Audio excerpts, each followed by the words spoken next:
Bwana wewe, ila hapa ndo tairi lenye nafsi linanyanyuka pale, linaanza kwenda usawa barabarani. Wakati liko njiani nakutana na chupa mudimu zungu. Nasema wewe chupa una ni block mimi njia wewe. Unajiweza, likaanza likatoa mtetemo pale mpaka ile chupa ikapasuka, likafika barabarani. Sasa hiyo kuna bidada alikuwa anapita na gari hapa, likamtamani, likaanza linatetemeka kama ile mara ya kwanza. Ile gari yule bidada ikazima pale ghafla. Likawa linafuata sasa, linaenda ule usawa ile gari. Lakini sasa hiyo madobe alikuwa yuko na track yake huko nyuma, kaligonga pale likaenda pembeni. Umeona? Sasa hiyo gari yule bidada ikapata mafuta akavuta mbele. Lakini tairi likanyanyuka.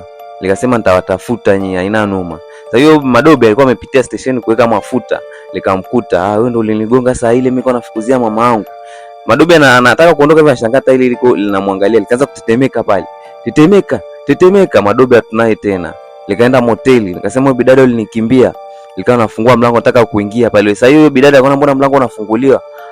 Akarudishia mlango. Likasema haina noma, ngoja nichukue chumba na mimi nipoe. Likapoa kwenye chumba cha jirani.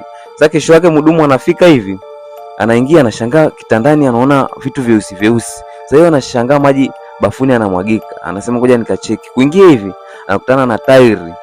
Tairi linaoga. Katupa huko nje.